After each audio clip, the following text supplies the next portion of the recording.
Muy bien, damas y caballeros, y ya estamos al aire con el señor Alberto Medina Méndez una vez más. Muchísimas gracias por atendernos primeramente, Alberto. Muchísimas gracias a ustedes por el interés, como siempre, por el contacto, por la oportunidad. Bueno, y primeramente hablarnos de este noveno Congreso de Economía Regional con el tema tiempos de inflación, que se realizará el día del 10 al 11 de noviembre de manera presencial en el Hotel de Turismo nuevamente, en el casino de la ciudad de Corrientes, Alberto. Efectivamente, volvemos a la presencialidad, volvemos a tener la oportunidad de tener un congreso presencial. Los dos últimos años tuvimos este Congreso de Economía Regional, que es una fecha clásica para nosotros, cerca de fin de año, tratando de cerrar un poco el recorrido que hacemos durante 12 meses que nos lleva el año. Tenemos un encuentro de esta magnitud, con oradores de primer nivel, tratando de compartir miradas. Tuvimos durante 6 años consecutivos la posibilidad de hacerlo presencial.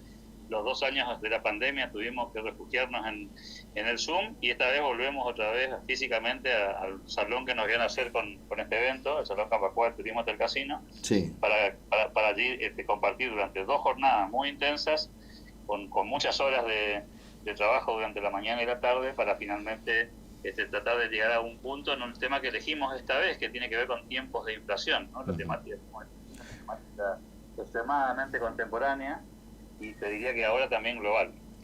Tal cual, Alberto, y se ve, bueno, en el afiche un papel higiénico directamente con billete de 1.000 pesos. Sí, es bastante real, ¿no? Bueno, digamos que la gráfica esta vez fue muy elocuente, habla por sí misma. La idea es justamente hablar del poco valor que tiene el dinero cuando se lo manipula, cuando se lo utiliza como una herramienta artificial, cuando se juega con él. Terminan pasando estas cosas, particularmente en Argentina, lo sabemos muy bien. Pero ahora también el mundo está descubriendo que todo lo que se hizo en pandemia en términos de expansión económica artificial terminó siendo, digamos, pan para hoy, hambre para mañana, ¿no? Lo que fue el intento de mitigar una situación compleja en el comienzo de la pandemia terminó convirtiéndose ahora en una espiral que muchos países no saben cómo salir. Y es por Eh, eso que la temática que elegimos excede largamente lo que pasa en Argentina, ¿no? claro, tal cual. Inclusive Estados Unidos, que es una de las monedas que goza de más confianza en el mundo, ha sufrido inflación después de la pandemia. Sí, Estados Unidos, Europa también padece lo mismo, casi cualquier país del mundo que ha utilizado la moneda como una herramienta para poder financiarse en el corto plazo y no ha podido salir de esa trampa, hoy está padeciendo niveles de inflación importantes. Le pasa a Paraguay, a Brasil, a Uruguay, a Colombia, a Chile. Digamos, no es un fenómeno del que se haya podido escapar a alguien, y tiene mucho que ver con esto que explicábamos recién, ¿no? El intento del atajo para no hacer ajuste presupuestario, y que en tiempo de pandemia se logró resolver fabricando billetes, y hoy Claro. están pagando el mundo las consecuencias de esa fiesta, ¿no? Así es, sin embargo, ninguno tiene problemas como los que tiene Argentina. Inclusive vimos en el último tiempo una deflación en Brasil que inclusive no, bueno, no sé cómo no le ayudó a ganar a Bolsonaro ese fenómeno económico, ¿no? Sí, bueno, en el caso de Brasil, esa deflación tiene más que ver con fenómenos mensuales que anuales. Brasil va a terminar con una inflación seguramente cercana al 5% anual, lo cual, si lo mirás en términos comparativos con el resto de los países, es una inflación baja. Pero si lo mirás en términos de la inflación brasileña histórica, es una inflación alta. Digamos, claramente lo que ha tenido en los últimos meses de Brasil es una caída de precios que de alguna manera compensa con lo que fueron los incrementos de precio de comienzo de año. Claro. Así que bueno, es un cambio de tendencia, por ponerlo en algunos términos, que va a permitir que seguramente Brasil termine con un indicador que debe ser de los más bajos de América Latina en un año como el 2022. Veremos cómo será la proyección luego, ¿no? Pero me parece que es interesante ver cómo los países que se comportaron fiscalmente más responsables tienen menos consecuencias negativas que los países que se tomaron a la ligera esta cuestión de salir del paso de la pandemia. Y nosotros fuimos de los que hicieron una cuarentena de las más largas del mundo. Obviamente eso ha influido negativamente en el factor trabajo, sobre todo en toda la Argentina.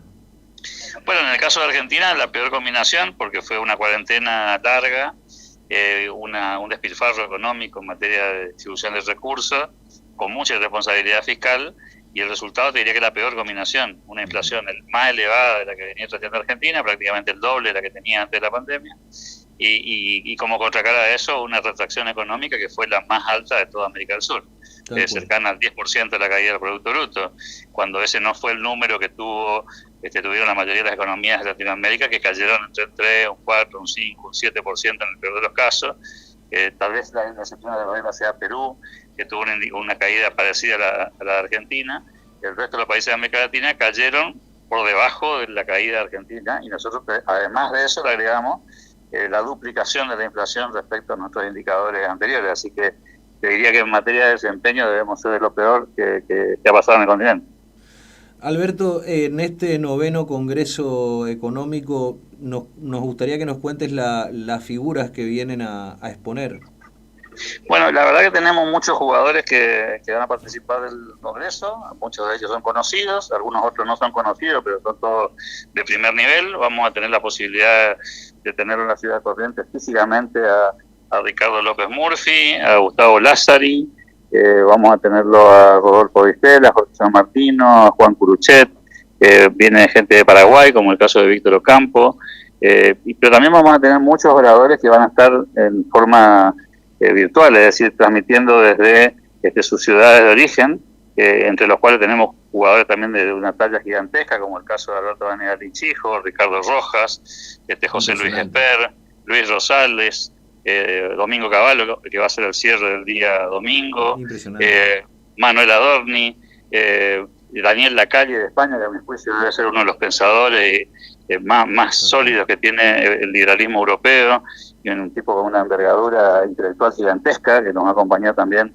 por videoconferencia. Y después tenemos un montón de conferencistas como Nicolás Kachanowski, que habla desde Denver, gente que habla desde Colombia, Chile, Brasil, Uruguay, Paraguay, Panamá, Perú, creo que Ecuador. Creo que vamos a tener en ese sentido una lista larga de videoconferencias que, como de costumbre hacemos en el Congreso, nos permiten conocer otras realidades diferentes de la Argentina, y después un montón de oradores locales, ¿no? También vamos a tener aquí economistas de Corrientes y Chaco, vamos a tener dirigentes políticos, académicos, viene el rector de la universidad, vamos a tener gente que viene de diferentes ámbitos, te quiero decir, y creo que eso va a enriquecer, a mi juicio, las miradas, inclusive con gente que no coincide ideológicamente con nosotros, ¿no? Gente que por ahí tiene otra mirada. ¿Cómo se inscribe la gente para este 9º Congreso, Alberto? Te la hago muy fácil, a través de las redes sociales. Club de la Libertad nos van a encontrar en Facebook, en Instagram, en Twitter, en LinkedIn, y en todos esos casos vas a encontrar el acceso directo al Congreso, para poder conocer un poco más sobre el evento, los horarios, los días, el lugar, y por supuesto la posibilidad de inscribirse. Déjame pasar el aviso de que, más allá el precio de la entrada del evento, que es a nuestro juicio un precio bastante razonable, hemos decidido otorgar medias becas y becas completas a estudiantes secundarios, universitarios, terciarios que tengan interés en participar del evento. Genial. Lo cual va a permitir que muchos chicos que tengan interés y que por ahí no tengan la posibilidad económica de pagar el acceso puedan participar del evento. Así que también la invitación a que nos escriban a través de las redes sociales y que se postulen para estas becas y medias becas, que son una clase siempre interesante para los jóvenes que tienen más inquietudes. Alberto, cambiando totalmente de tema y yendo más a tu vida profesional, vi que andabas haciendo mucho podcast, que lo pueden encontrar en Spotify. También, si querés pasar la dirección de eso, me gustó mucho el material. Bueno, te agradezco la oportunidad. Sí, estamos tratando de innovar y así tratar de alguna manera probar otras variantes, otras alternativas. La idea es que ahí en el podcast de compartir material, me vas a encontrar como Alberto Medina Méndez, es el nombre que tiene el canal, y lo que hacemos ahí es replicar el contenido de lo que semana a semana estamos transmitiendo desde la radio digital del Litoral Radio. Sí. Y me parece que también es una manera también de dar la batalla cultural. Totalmente, Alberto, desde ya muchísimas gracias por la nota y gracias por tu trabajo incansable en esta batalla cultural de las ideas de la libertad. Gracias por mantenerte al margen de la política también, porque se necesita jugadores también que la peleen desde la batalla cultural, y lo que es un lujo lo que está haciendo el Club de la Libertad en estos congresos, la cantidad de exponentes que traen a nivel latinoamericano. Bueno, es un lujo para Corrientes. Muchas gracias, Alberto. Hasta pronto y gracias por el gesto de siempre.